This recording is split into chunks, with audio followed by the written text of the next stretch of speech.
कक्षा 10 गणित के महत्वपूर्ण प्रश्नों की सीरीज को कंटिन्यू करते हुए इस वीडियो में हम ये क्वेश्चन करेंगे। ये 5 अंक में पूछा जाता है, समांतर श्रेणी यानी एपी का ये क्वेश्चन है। तो यहाँ पर आप देख सकते हैं क्वेश्चन, किसी एपी के पहले 7 पदों का योग 182 है। यदि इसके चौथे और 17वें पदों का अनुपात 1:5 है तो एपी ज्ञात कीजिए। एपी ज्ञात करने का मतलब एपी का पहला पद क्या है, दूसरा पद क्या है, तीसरा पद क्या है, ये हमें बताना है। ओके, तो एपी के लिए हमें एक तो पहला पद चाहिए होता है और सार्वंतर जिसको हम डी कहते हैं वो चाहिए होता है। अगर हमें ये दोनों मिल गए इसके बाद एपी हम आराम से ज्ञात कर सकते हैं। तो चलिए इसको सॉल्व करते हैं। तो सबसे पहले इसकी पहली शर्त क्या है कि पहले 7 पदों का योग 182 है। तो सबसे पहले हमें लिखना चाहिए कि माना एपी का पहला पद ए और सार्वंतर डी है। तो एपी के n पदों के योग का फॉर्मूला क्या होता है? जब हम एपी के n पदों के योग की बात करते हैं, किसी एपी के पहले n पदों का योग, तो उसका फॉर्मूला होता है Sn। योग को हम Sn से लिखते हैं, S से हम योग को दर्शाते हैं, S यानी सम। n पदों का योग का formula n/2 2a plus n-1 into D. ये है पहले n पदों के योग का फॉर्मूला। तो इसीलिए पहले 7 पदों का योग क्या होगा? तो एपी के पहले 7 पदों का योग, इसमें हम क्या करेंगे कि n की जगह पे हम 7 लगा देंगे क्योंकि 7 पदों की बात की है, तो n पदों की संख्या होती है। तो ये आ जाएगा 7/2। ध्यान से देखो अब, ठीक है। ये हो जाएगा 2a प्लस 7-1 इंटू डी। यहाँ तक क्लियर है। और ये क्वेश्चन में दिया है कि ये 182 है, समझ गए? तो इसको थोड़ा सा और हम सरल करते हैं। ये हुआ 7/2 2a plus 6d is equal to 182। थोड़ा और सरल करते हैं। यहाँ पर ऊपर 2 कॉमन भी आ जाएगा। देखो 7/2, यहाँ 2 कॉमन आ गया, ये बचा a प्लस 3d, है ना। 182, 2 से 2 कटा और अब 7 को यहाँ भाग में लेके जाते हैं तो a प्लस 3d ये आ जाएगा।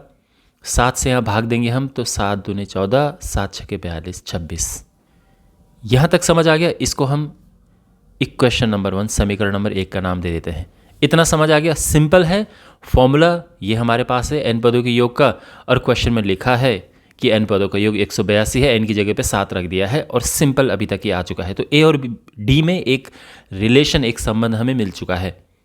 अब इस प्रश्न की दूसरी शर्त पर आते हैं कि इसके चौथे और 17वें पदों का अनुपात 1:5 है।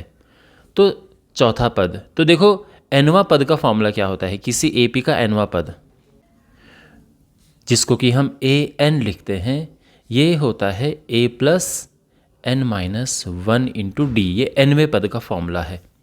तो इसीलिए एपी का चौथा पद क्या होगा? तो चौथा पद यानी n की जगह पे 4 आ जाएगा। ये हो जाएगा a प्लस 4-1 इंटू डी, यानी a प्लस 3d।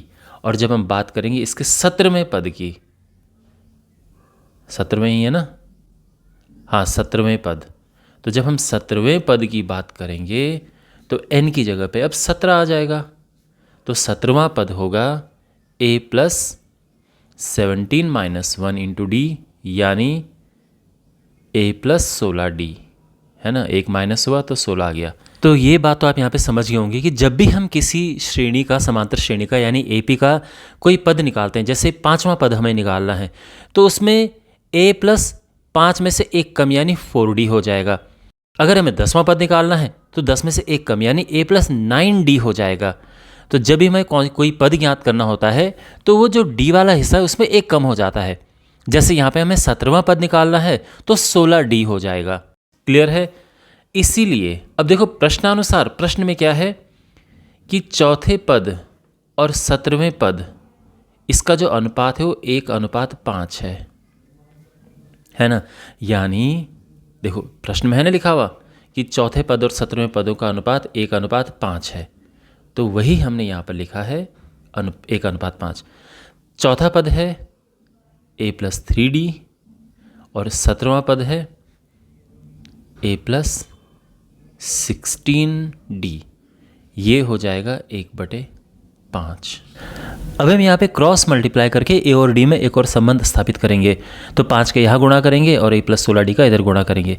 तो 5 का जब हम इससे गुणा करेंगे तो क्या आएगा, 5a और 5 दिया 15d, और a प्लस 16d का जब इधर गुणा करेंगे तो आ जाएगा, एक के साथ गुणा होगा तो वही आ जाएगा a प्लस 16d। अब देखो एक a इधर जाएगा तो ये हुआ 4a,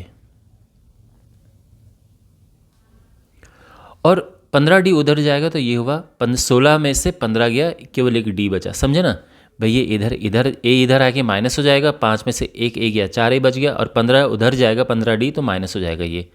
और ये हमारी समीकरण नंबर 2 आ चुकी है। इसको हम क्या करेंगे, समीकरण 2 से जो d हमें मिला है 4a, इसको हम समीकरण 1 में रखेंगे।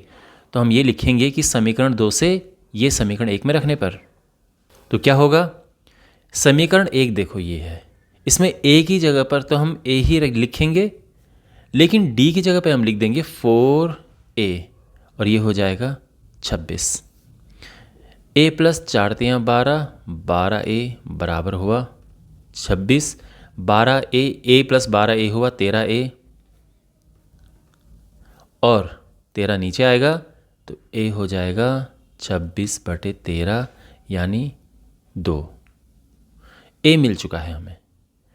तो अब a मिल चुका है तो d भी मिलना आसान है, क्योंकि d तो 4a है। तो d जो कि 4a है ये हो जाएगा 4 × 2 यानी 8।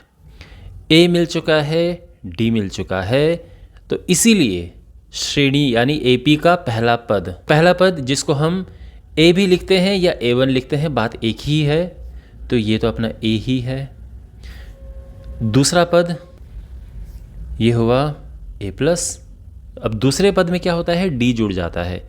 या तो आप सीधा 2 - 1 करो फिर d लिखो, या फिर सीधे इसमें d जुड़ जाता है, यानी 2 में 8 जुड़ गया है तो ये आ चुका है 10। और AP का तीसरा पद जो कि A3 है, तो फिर क्या होगा कि ये a प्लस 2d हो जाता है। बताया था ना nवें पद का फॉर्मूला क्या होता है, तो जो d वाला हिस्सा है उसमें 1 माइनस हो जाता है, यानी 2 + 2 × 8 2 18 ये है। तो हम लिखेंगे कि इसीलिए जो AP है वो क्या होगी, तो ये है 2 10 18, और इस तरह से ये AP है। ये हमारा आंसर आ चुका है। तो मैं उम्मीद करता हूँ कि आपको पूरा क्वेश्चन अच्छे से समझ आया होगा।